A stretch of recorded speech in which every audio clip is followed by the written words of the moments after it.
One of the underlying principles, one of the foundation stones of Triagism, is the notion that every decision is relative. It's relative to the other options available. You cannot choose laundry detergent without comparing it to the other laundry detergents out there. You cannot choose a career path without comparing it to the other available career paths. You cannot evaluate any option in isolation without other things to compare it to.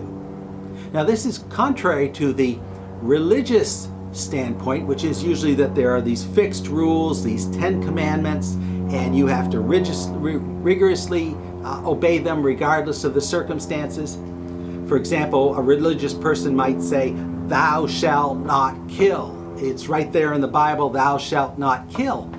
Well, it turns out we do have to kill. We have to kill with great regularity, because we would kill to protect our way of life. We would kill to protect our family and to assure our own survival. If someone pointed a gun at you and you had to make a decision, you would kill that person to save your own life.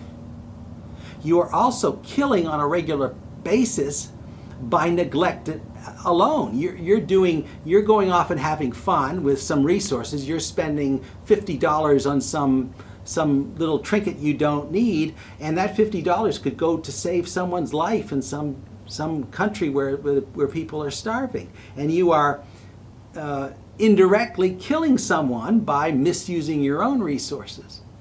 So it's silly to say, "Thou shalt not kill." What you can say is that it's better to not kill if you don't have to, or avoid killing if you've got better options, which is really the way all decisions work. You're faced with a certain set of circumstances at each point in your life, and you have to decide which of those options is the best one.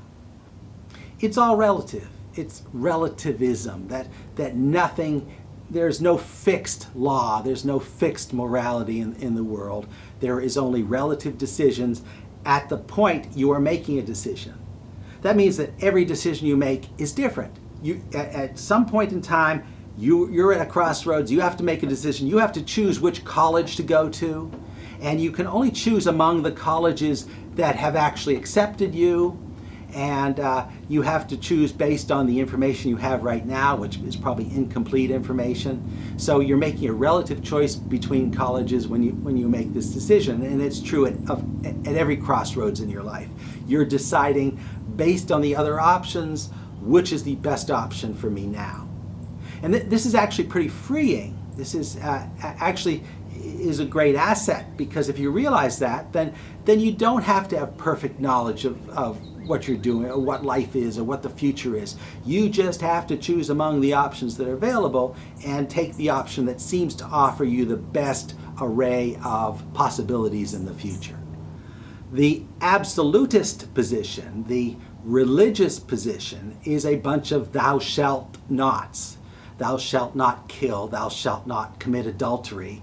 And as a triagist, I'm not going to commit in advance to any of those rules. I'm not going to even say that I will obey the law, because right now I cannot envision any of the particular circumstances I'm going to be in the future. I can't, there's no rule that I can possibly think of that I can't find some exceptions to. The only thing I can say is that when I go into a decision, I will make that decision in good faith based on my best understanding of the good of myself and the good of mankind. But I'm not going to say that I won't kill. I'm not going to say that I won't lie, because I can think of many circumstances where I might have to do that. The big wild card in any kind of decision is that none of us really knows what the future is going to bring. We don't know if we're making the right decision right now, because we don't know how things are going to pan out. We make a decision now, but it could still go bad. No matter how wise we seem to be in the moment, it could still go bad down the line. So absolutists just throw up their hands and say, well, I can't deal with all this uncertainty. But you have to. And the fact is, even though we don't know what the future will bring, there are still smart decisions and stupid decisions.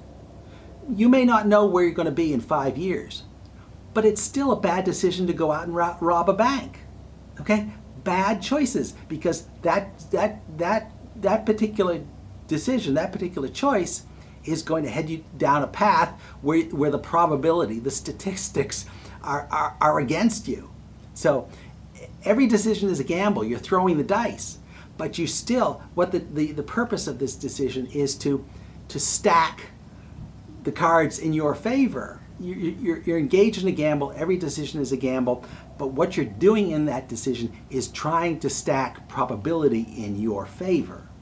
So going off and getting a job is a better decision than robbing a bank, because getting a job stacks more of the cards in your favor than this one-off bank job, which is just going to solve your problems for the moment. So that's what I mean by relative. Getting a job is relatively better than robbing a bank.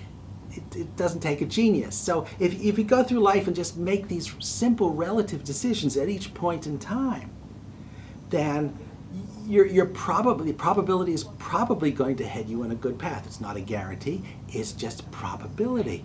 It's a good thing to stack probability in your favor. That's what I mean by relative decisions. You don't have to know what life is. You don't really have to know where you're going to go, where you're going to end up in 5 or 10 years. I don't know where I'm going to be in 5 years. I haven't the slightest clue where I'm going to be. And I think part of my maturity is realizing that I don't know how the world is going to change in 5 years. I don't know what opportunities are going to come to me within the next 5 years.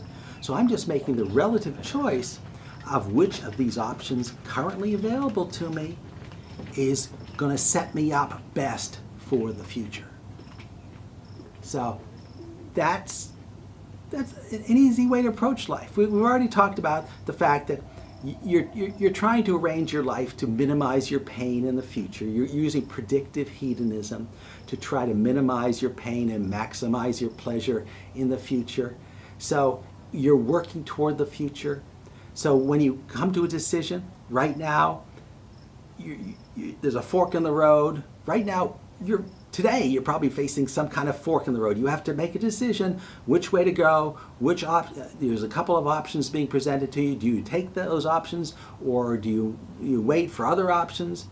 That's all you're doing. That's what life is, a series of these unique decisions where you're choosing among the options available, and the end result is the end goal you're aiming for is which is the decision that is setting me up best for the future among all the real decisions available to me. Which laundry detergent am I buying today that will give me the cleanest clothes and the best value for the money? That's the one I'm going to choose.